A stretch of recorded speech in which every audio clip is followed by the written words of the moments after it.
Welcome into episode one of Running with Scissors, the most entertaining podcast on the planet. I'm just putting that stake in the ground right now. I am here with a co-founder of HumanOp, one of four, Wei. Welcome to the party, my friend. Thanks. I am excited. It's not only the most entertained, but the most anticipated podcast of 2025. No, I'm kidding. You could just make up anything and say it, and At it's this it's point, back right? now. Yeah. But I love the concept and just how we came up with the term. I mean, I'm sure a lot of people said running with scissors. I know that is something that we're not supposed to do because that's what we were lectured to do when we were growing up. So why did we call it running with scissors? Let's talk about that. Yeah, let's start right there before we dive into the history and evolution of HumanOp. But Yeah. we came up with this name a couple of days ago at this point, and I've started actually talking about it and using the phrase, and it just clicks with people. They're Yeah. like, "Oh, that's first of all, that's a cool name. I get it." But then you unpack a little bit of where it came from, and they're like, "Wow, that really does make sense." So one of the things as we were sitting down was, you're told as kids, like you said, don't run with scissors Yep. because it could potentially hurt you or somebody else if you're doing that. You can get stabbed, right? That's dangerous. Once you Right. have Or you that stab knowledge, yourself. yes, you could stab yourself, but once you have that knowledge, why would you keep doing it? And for us at HumanOp, once we reveal who you are, your true nature, what that looks like in the strong state, the weak state, the things that drive you, the things that weaken you and cause friction in your life, Mhm. why in the world would you continue operating the way you were before? That is the equivalent of running with scissors. Right. So you've seen this over and over through the years. You've seen people actually continue to run with scissors, I'm sure. Yeah. You, Let's drive you you up know, the wall. and when you guys finally explained to me the whole metaphor behind running with scissors, I was like, oh my God, that's brilliant because it's so true. We spend our lives seeking and looking to see how we fit in and how we optimize or make the best life for ourselves, right? But prior to that understanding or any of that, it's a bunch of unknowns. And the reason why we're told not to run with scissors because we don't know the potential harm that scissor can cause. Just like we don't know the potential decision and choices that we make by not knowing who, or more importantly, what we are as we go forth into the world. It is akin to running with scissors. If you don't have a conscious effort or decision, make a conscious decision to say, I want to make sure that I'm not running through life and in this world with scissors of not knowing what I am. Yeah. Absolutely. And that's what we're here to reveal for people. Yeah. We have the secret. We can unveil who you are, what you are, and help you stop running with scissors. And we hope you dive in and follow along. And first and foremost, subscribe to the podcast. Even though it's episode one, we already said it's the most exciting and most anticipated podcast of 2025. So let's fulfill on that. Why don't we rewind the clock a little bit and talk about where HumanOp came from, the evolution, the HumanOp of today, which is version 2 or 7, depending on how you count those changes and evolutions through the years. But Yeah. why don't you take me to the beginning when you encountered the technology and HumanOp V1 really came about? Yeah. So to give a little context of how I eventually came across this technology, I had already been in the game of optimizing human potential, probably now for well over 30 years. And at the point where I came across this, I had already been in the game about 20 years. So it was about 10 years ago. Now, the technology itself wasn't called HumanOp prior to me encountering it. That was a development and a creation and a birthing that came from my alignment with the creator of the technology, Dr. Zana Hackett. It was originally called the Ultimate Life Tool because now, having experienced it over the last decade and seeing how it has helped my clients and people in the world on so many different levels, not only help but save lives, it is truly a testament to that name, the Ultimate Life Tool. Unfortunately, like the acronym ULT was like, it was a vague thing that we were like, how do we make it so that the name itself makes sense and honors the fact that it isn't an ultimate life tool, but it's also honoring the fact that we are focusing on helping humanity as a whole to become more optimized. And that's where HumanOpt came about, right? So 20 years of research is this where this technology has come from. The algorithm itself is the only, as far as I know today in 2025, is the only human assessment technology that is patented in the world. And the reason why that is because it is the only human assessment tool that doesn't rely like 100% on psychometry or psychometrics or the psychology of a human being, which, although it's better than nothing, right? It's about your perspectives and opinions in life as a human being, but we all know that is literally the most volatile side of human existence, right? So 20 years ago, the technology was started. It all started when Dr. Zana decided to use this it was all in her head, and she was using it as a way to help her clients. And then she started to present it because she was getting consistent results, and people were like wondering what magicry that she was doing to be so precise and accurate. And so she started to do presentations about it in her own way of doing things. And then somebody in the audience who specialized in animal behavioral sciences, Dr. Nans, went up to her afterward and said, Dr. Zana, this is so much more than just people and relationships. This is all of humanity. This is what human beings are needing to not only become better and be able to have a clear path to success in all areas of life, but also a way for us to reconnect back to nature because we've been disconnected for so long. Now, Dr. Nans was someone that basically a modern day Jane Goodall. She lived with like the silverback gorillas and she hung out with animals. She intimately knew nature really well, and she saw the potential. And so helping Dr. Zana elicit the specific pieces of the algorithm by asking questions to help pull it out of and distill it out of Zana's head was what created the technology. So 20 years of research, everything was done by hand. 10 years ago, I was pushed by my marketing guy at the time to say, hey, you got to take this. You got to take this, And I got to be honest, Brandon. Prior to the HumanOpt technology, I was not a big fan of assessments. Why? Because like most people, we know we can manipulate it. Because every time I've had to take any kind of assessment tool or personality test, it was to get a job or for some kind of a filtering process. And if I had a deep understanding of the company, like most people should do when they're applying for a job, research and get an understanding what the company's looking for and the job titles and job roles and past roles and people who've done that roles. And if you do that research, then you'll know how to answer a psychology-based personality test in order to position yourself in the best way possible. Well, that's why it took me 2 months of my marketing to prod me to finally take the assessment. I finally took it. And when I took it, I was just like, what is this, the Facebook quiz? It's asking me questions, one, I can't lie about because it's asking about my physical nature. So just so we know, right, as you know, this technology, the reason why it's patentable, because it's based on physics. It's based on physical law, mathematics, and nature. Things that are rooted and grounded in reality, objective reality, so that it can't be influenced by someone reframing or shifting or skewing their perspective on things, right? So I took it and I was like, okay, there's no way they can possibly get anything because it's asking everything about how I physically show up in the world and everything, things I can't lie about. I was like, okay, whatever.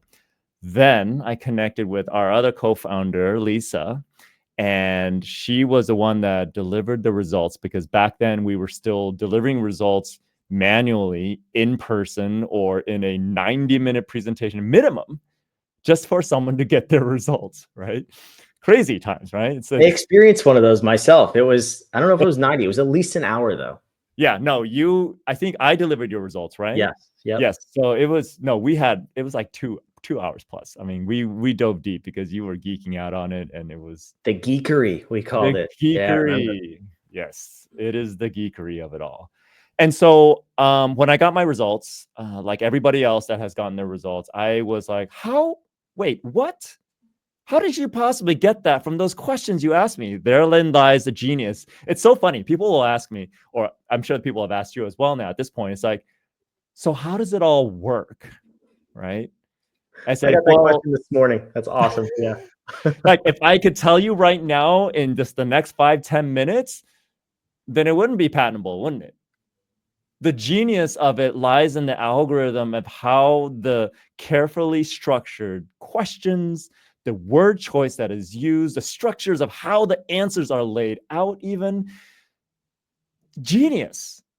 I have yet to fully understand how Dr. Zana put this all together. But as a side note, I just love how she presents it to the world too, because so many people go like, oh my God, Zana, your technology, your technology. She goes, it's not my technology. I've just simply figured out how to translate what nature's been telling us since day one.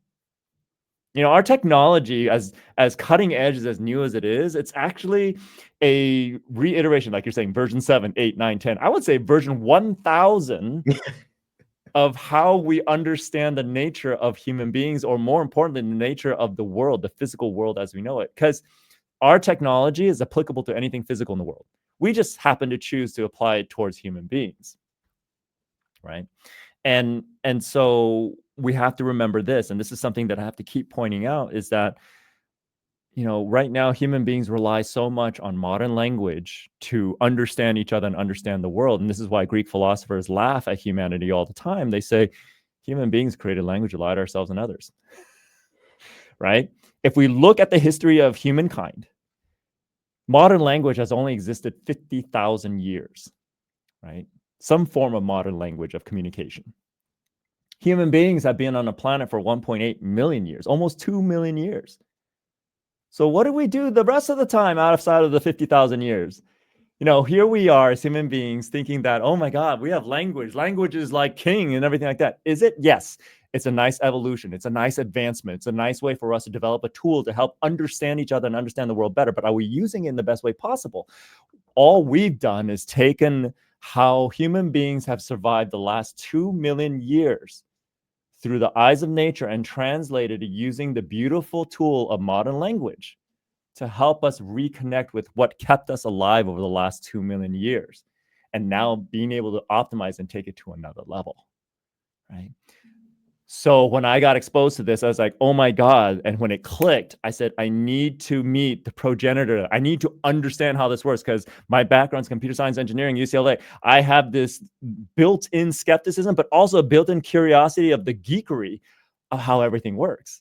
And so when I met Dr. Zana, it's very few people, because of my background, can lose me in deep conversations about quantum physics and the nature of the universe. Well, at some point, we were going deeper and deeper, and I was like, I can keep up, I can keep up, I can keep up. Okay. And this is where the geniuses of the world separate themselves from the rest of the herd, right? At one point, she made a left in the rabbit hole of quantum physics and discussing the technology. And I kept going straight, or maybe I made a right. I don't know. But bottom line is she completely lost me. And I was like, okay, this is a rare thing. If someone could lose me that way, I was like, okay, this is the real deal. And that's when I said, at that moment, 10 years ago, I said, Dr. Zana, this is like the holy grail of human understanding. This is what I've been looking for my entire journey of wanting to help as many people as possible. Where has this been? And this is the beautiful thing about geniuses. They're geniuses because, and whenever you encounter genius, if you're listening to this, right? And Brandon, you and I, we have to kind of make sure we do it whenever, as we expand and grow and meet more people into the world, when we encounter geniuses, and we do that as well within our organization, right? How do we keep them as much as possible in their zone of genius? The geniuses of this world should be cherished by having the understanding that they suck at everything else and they should be really good at one thing. And in Dr. Zana's case, it's no different. This is why she was able to develop this genius algorithm of understanding in a way that is timeless and will continue to work for generations to come. And so I said, you need alignment. You need people in your world to help bring this out, so that the rest of the world can take advantage of this. Because prior to me coming on board, it was always like only the wealthiest of wealthy could afford access to our technology, right? because one, it requires a big commitment from that human being to say, hey, I'm going to break away from the matrix so that I can be a sustainably better human being. But to do that, you kind of need skin in the game, right? And so the journey thus began. How do we make it so that we can make it available to as many human beings who are ready to finally get back into alignment with themselves and with the nature of things, so that we can literally make this world a better place, but in a scalable way. And that's when Human Op was actually birthed. The idea of human optimization, ergo Human Op, right? That's when that was birthed, with that intention of making the world a better place by positioning human beings once again to be the true stewards of the planet. True stewards of the planet, making the planet a better place. That means not just human beings on the planet, but every living thing on the planet. And that's kind of like the big long-term generational ethos that we're bringing to the table. So no longer do people have to go into the world and minimize the time that they're running with scissors as themselves, right? And then doing what we each are uniquely designed to do as human beings to contribute to the greater good of all. Yeah, it's not just the geniuses that have to stay in their zone of genius, so to speak. It's all of us. We need to unlock that for everybody, and those people maybe need to be more narrowly focused. Like for me, for example, just for the record, I never got to that conversation with Dr. Zana about quantum physics because I'm not qualified, because I'm not a genius, and I've accepted that. I bet you if you ask her, she will take you down that rabbit hole, and it'll be a fun ride for you as well. But how far would I keep up? That's the real question. That might be the entertainment value in that conversation. Well, we should actually bring her on the show, and then you can have that conversation. Oh man, listener, subscribe for that one. How to get lost in a conversation in less than 10 seconds. I will show you the way. No, that would be fun. But I do want to actually go back, because this evolution of humanity is an interesting concept. You're familiar with the stats, I'm sure. The percentage of communication that's actual language and words is what, like 7% in a conversation. I mean, that's a big clue right there, that we have been doing something as a species that equates to the other 93% really well for a really long time. And we've evolved out of it almost. I think as we advance in technology and civilization, we get further and further away from being able to read people, so to speak, and be able to see who we're talking to, which is this technology. How did that happen? Have you ever talked to Dr. Zana about that? Like what happened in the evolution of civilization that we actually got less good at seeing other people? Yeah, I think with any new thing that human beings birth and event, there's an excitement, right? And out of that excitement, there is an outpouring of energy to heavily skew our efforts and our energy into that, for example, that 7%. What tends to happen, though, is that we forget that it's just 7% of communication, and we convince ourselves that now it's most of what communication is, which then atrophies our other natural skills that have been genetically passed down and energetically passed down through the generations of human existence. So what we're dealing with right now is a distorted perception of and a skewed emphasis on that 7%.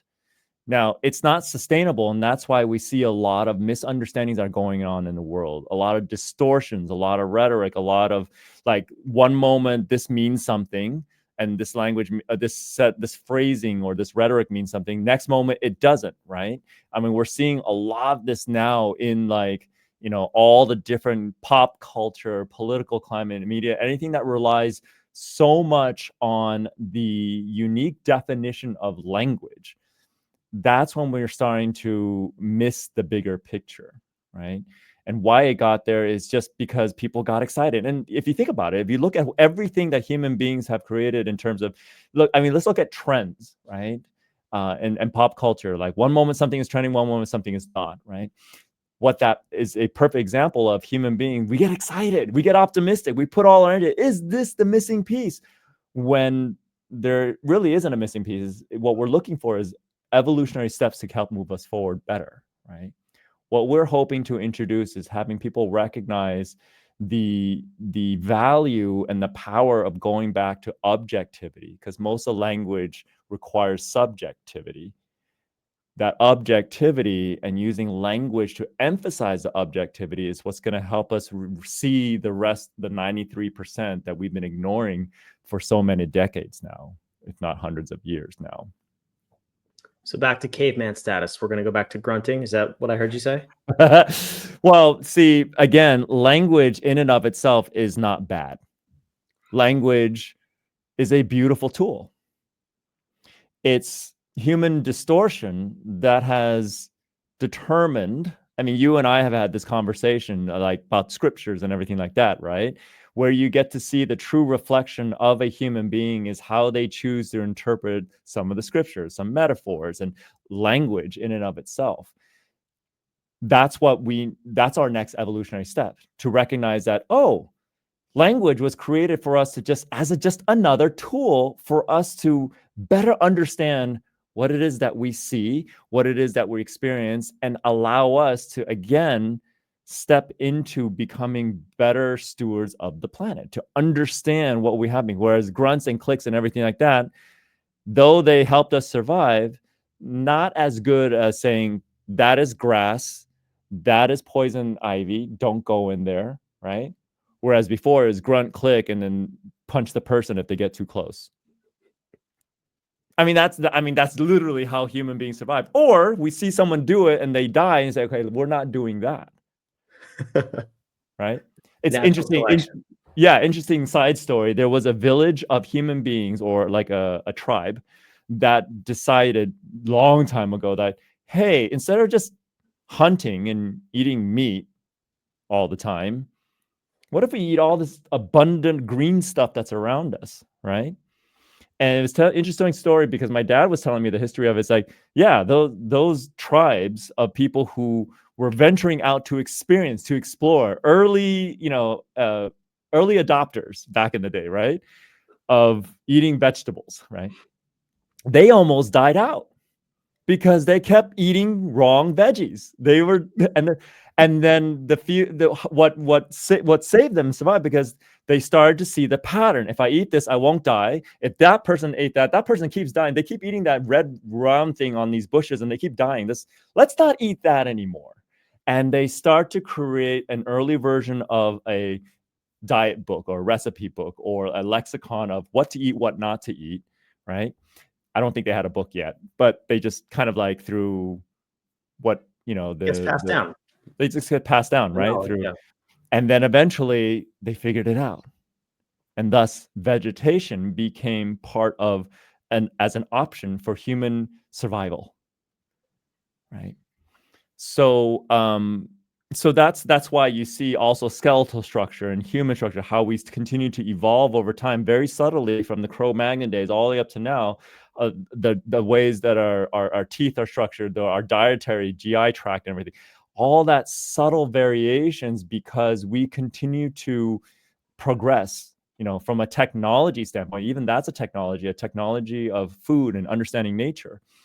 I mean, that's just the human way, right? And that's why what we want to introduce is the human op way, which is how do we get back to objectively, for the greater good of all, continue to progress instead of making what, unfortunately, the country that we're in the US, is all about me. The isolation that happens from that is a byproduct of what we've cultivated here about a me thing. Whereas in human op, what we're looking for is it's a we dynamic, it's a we scenario, right? Even though some of us are more introverted and need that me time, it doesn't mean that you're no longer part of a we, right? So, yeah. I'm one of those individuals, as a matter of fact. I fully embrace the we. And I think it's a beautiful thing. It's what we're doing here, right? We have a team, we're building this together, and no one person can achieve this vast of a mission and a vision. Right. Right. So And even that unique, me introversion that shows up, in your unique nature. There's so many different versions of it, right? Depending on the human being. And what a lot of people don't realize, especially the ones that are introverted and think that, okay, I have no part in this world. And this now, which is a good thing, which is that the introverted ones that we call that those with the specific nuclear force driver called humility are one of the critical components of human beings to be able to thrive in this world. They just support all of humanity in a different way, right? And it's nature at work. It is literally physics and chemistry and frequency dynamics at work. And we as human beings are just nodes of propagation of all of physical reality. We just forgotten. It's something we're definitely going to unpack all of the lexicon of human op in future episodes, traits, nuclear force drivers, as Wei just said, so many other things that you can actually have access to if you go to humanop.com on whatever device you're listening. It's also in the show notes. Go check out our app. If you're on the desktop, it will take you to our web-based app. Otherwise, it will take you directly to whatever app store is on your phone. But yeah, go check it out. See who you are. Lift the veil on yourself, so to speak.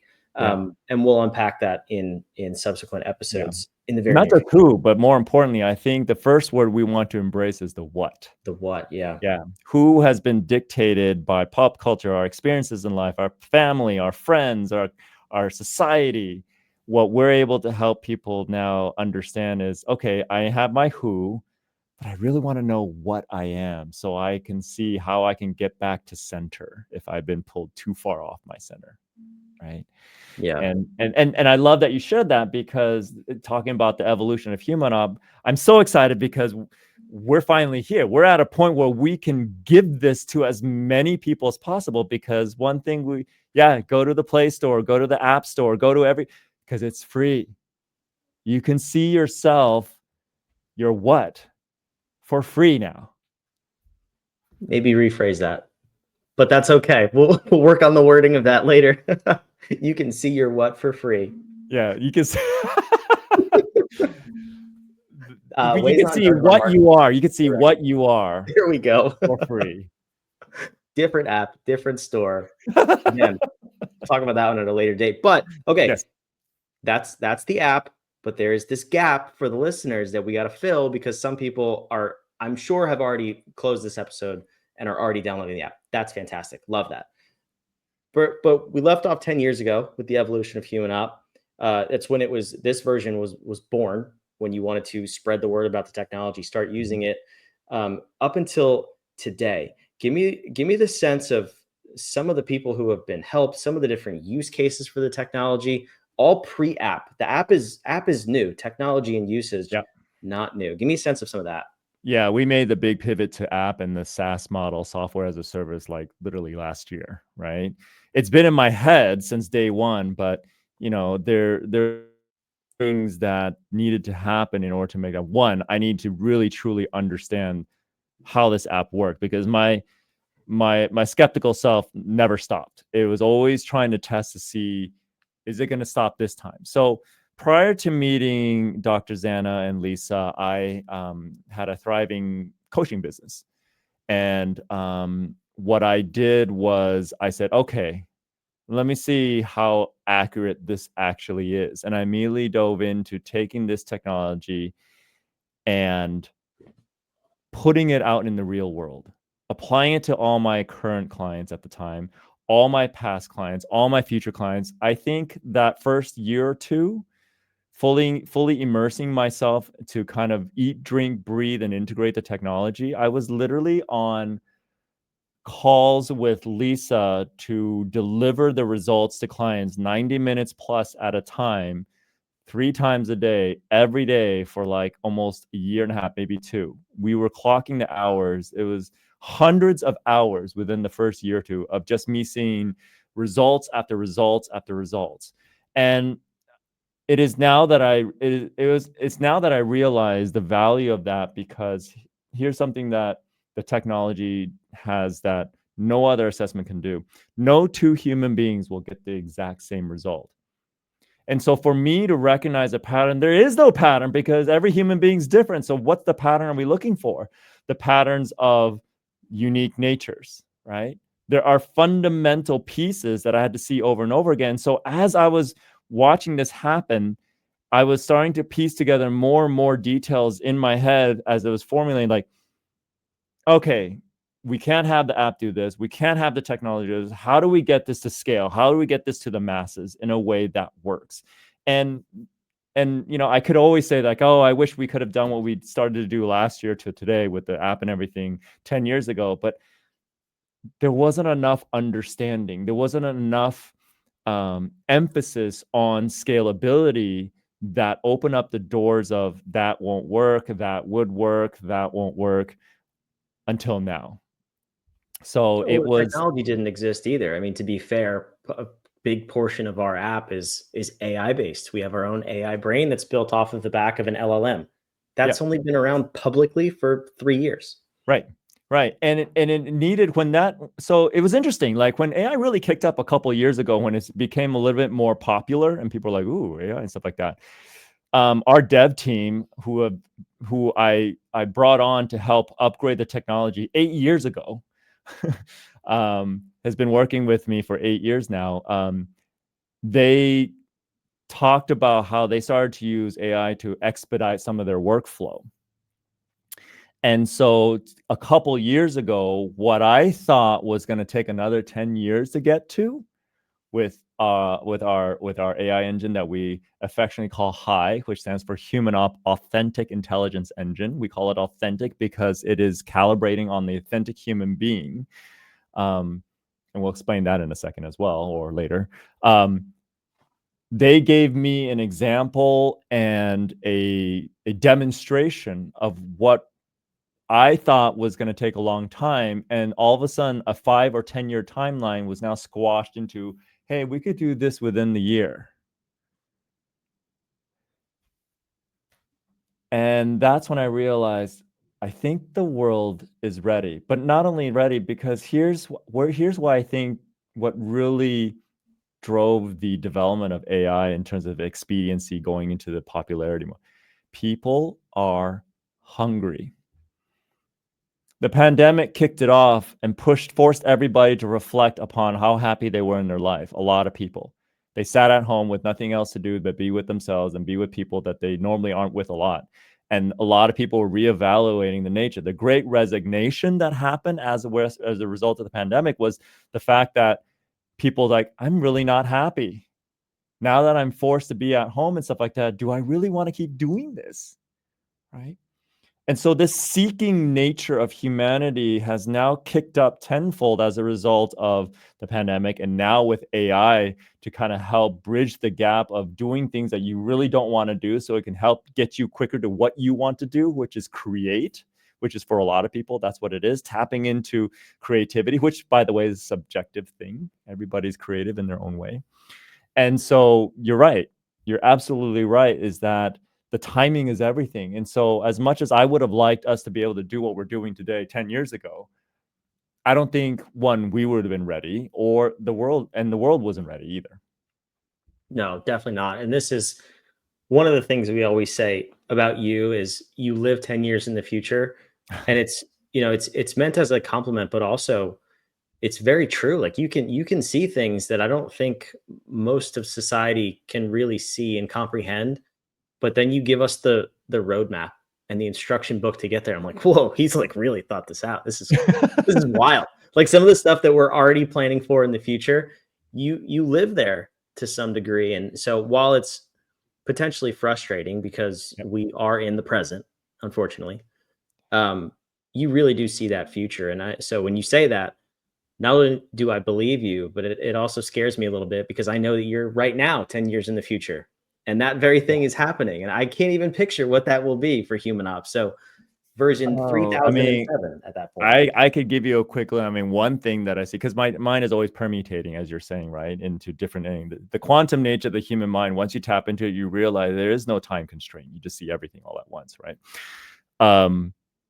I mean, imagine like there's a big challenge right now and battle between blue collar, white collar jobs and everything like that, and what jobs AI is going to replace. And I don't think a lot of people realize that humanity, every human being, has a natural potential evolving into an elevated level of just management and the progression of intellect, the progression of ideas, the progression of creativity.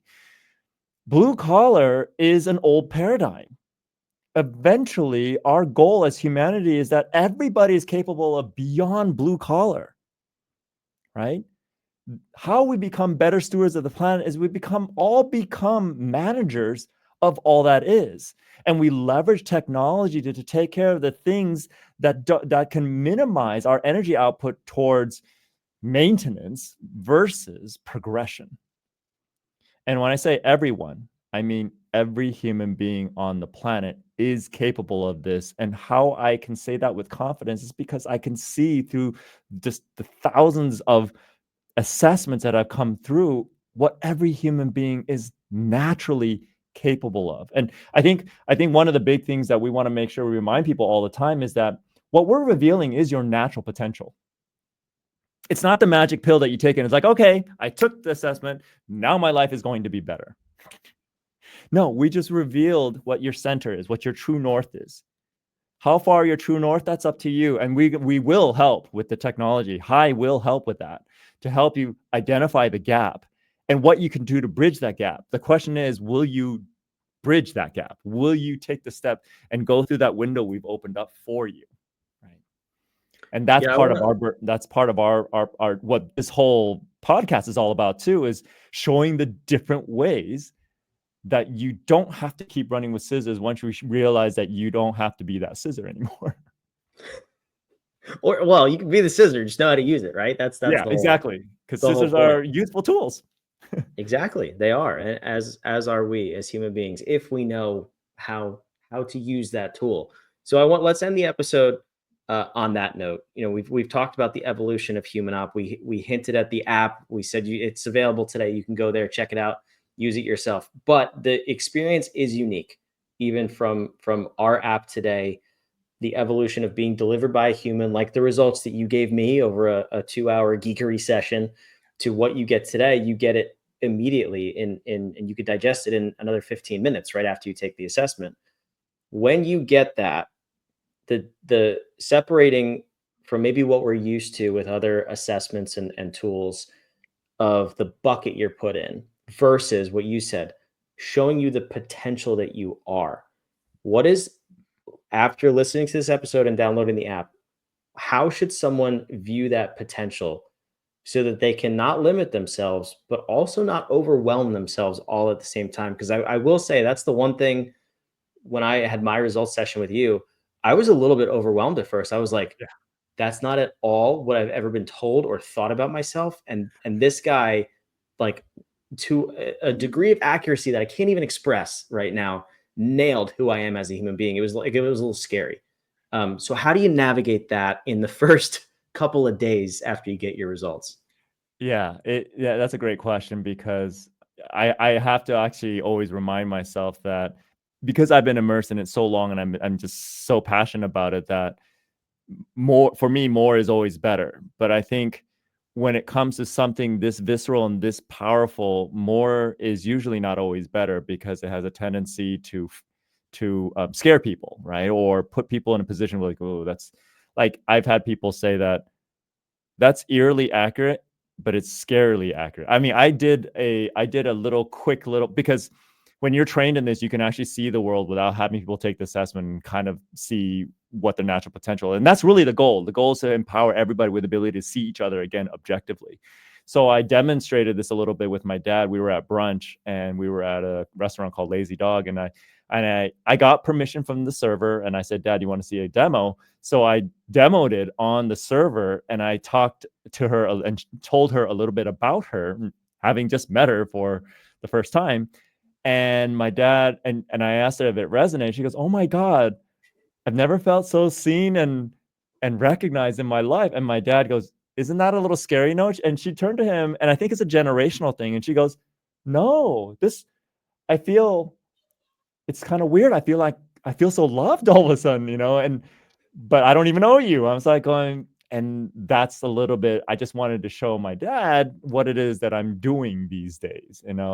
And so it was interesting. My dad's generation says that's kind of scary. It's a little bit too revealing, right? And yet the young generation and that was serving us, and she was like, "Oh my God, I'm saying." So I think the timing of that is that when you take the assessment, you get the results, there's a ton of resources inside the app. What I would say is this: if you need to know where to start, it's kind of like when Neo was first disconnected from the Matrix in the movie. He was taught to learn one thing first, which is how do you jump off the building and not fall all the way down, just to be able to jump and fly through the air, because it's the Matrix. You could change the laws of physics, right? One of the biggest things that people have struggled with in life is, a lot of people, is this: how do I get motivated? How do I get more energy? How do I get excited about doing things? And this has to do with purpose. What am I going to do for a career? All those different things.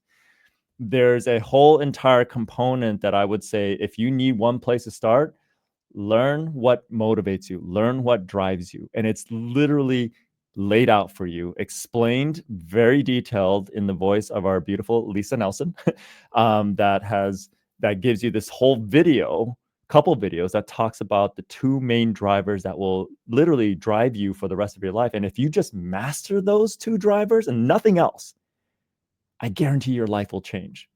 On top of that, we also include what people used to pay us $100,000 for, a 90-day optimization plan that you can literally just follow and execute. And with High, you can actually ask questions about it to give you ideas on how to execute. And over the next 90 days, that guaranteed will change your life forever. Yeah, and actually, we just saw this in real time, which I think is very interesting.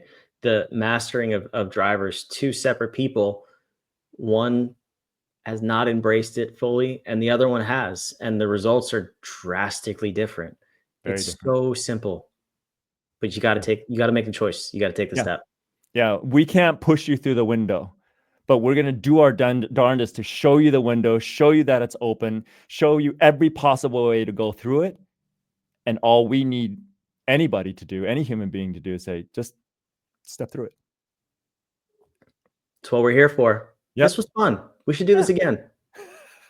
I think we should do it all the time. We should. How about that? If you subscribe as the listener or the watcher, wherever you're seeing or hearing us, first of all, thank you for listening to episode 1. We really appreciate that.